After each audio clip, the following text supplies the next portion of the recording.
Hello everybody, my name is Riker West, and today I'm going to be discussing the really injury prevention side of disc golf that I've learned over my 2 months of playing this sport. So let's dive in and let's see what you can do to prevent pain and injury and see if all of these injury prevention exercises can improve your form and your distance. To start, what actually lured me to disc golf in the first place is I was a high school football player, and now as a senior, my season's over, my football career's over, so I needed to find something to fill that void, and I found disc golf. So this also came at a point in time where I was recovering from a surgery, a labrum surgery that happened to my left shoulder, my non-dominant hand. So that got me really thinking about the technical side, about the small ligaments, the small muscles, and these things that if you do not work out or use and you try to go straight into just 100% effort, that you will get hurt. So for this video, I will be first throwing 5 shots, 5 full power backhands, which first of all, I recommend you do not do without doing any type of stretching with at least your shoulder, and working that dominant arm where you throw your backhands and or forehands. I'll be throwing my relativity, my highest speed disc that I can control. I'll flash up a picture in the numbers. Then I will give a multitude of exercises and stretches and dynamic warm-ups that should help you improve your form, feel better about your form, and feel better about your body when you are playing disc golf and when you are throwing these hard shots that can really take a toll on your arm as a whole. After that, I will do the 5 full power backhands again with the relativity and compare the distances between the before and after, so I can get the results back to you and see how does stretching help your disc golf play as a whole. So let's get to the field.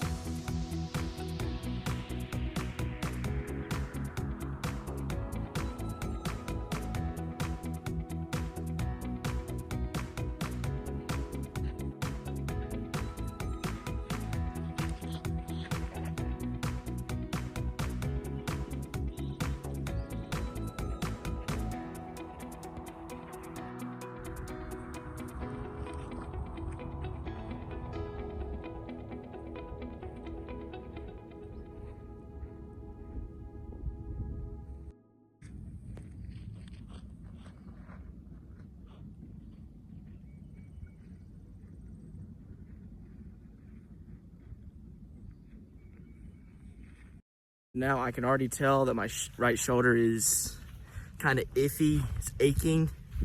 So let's get to the stretches and exercises that will help fix that. Hip rolls, which will target the outside of your hips.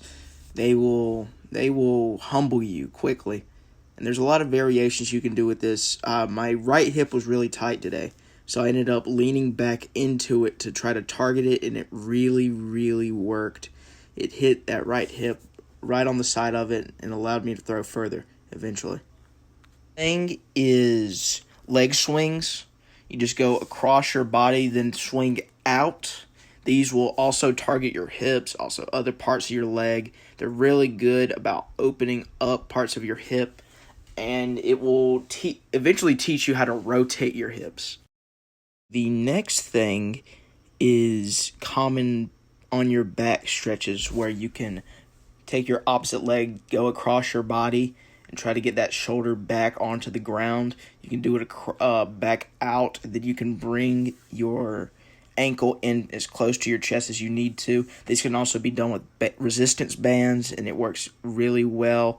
These will target your back. These will target your hips, target your legs. They are great.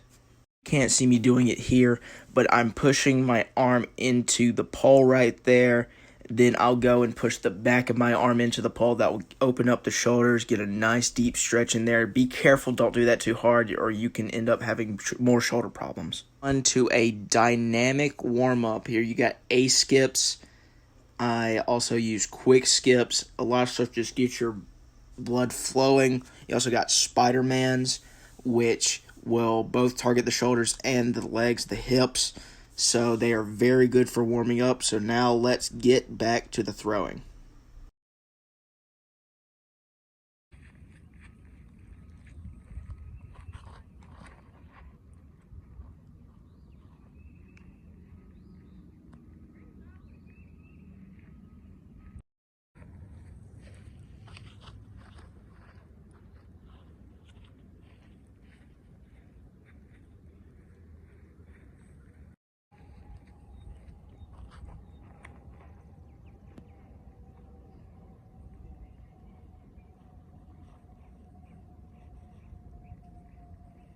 And it's starting to pick up, so I'm going to have to go back to the same spot and throw from the exact same spot, so I'm not throwing into a headwind, get the same exact results.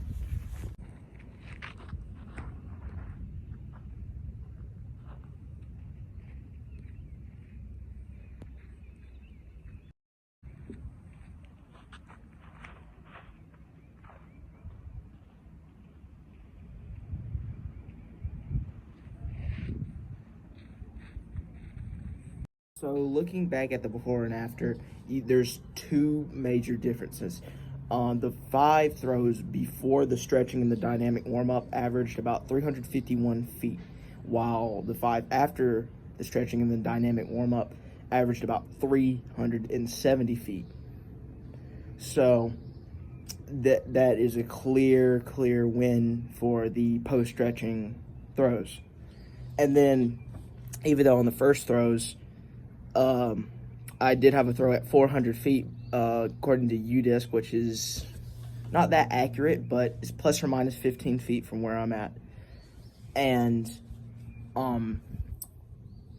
that throw really went into a divot on the right side because I yanked it to the right side. On the last 5 throws, I did have one throw that did do that again, but it came more back up to the hill, and I actually had turn on the disc during its flight, which I have never ever gotten before on that relativity because it is a 14.5 speed according to MVP.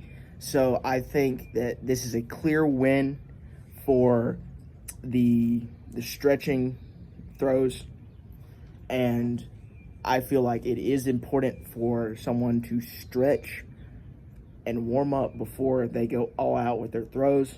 So I hope you enjoyed the video. Thanks for watching, and I hope you come back for more.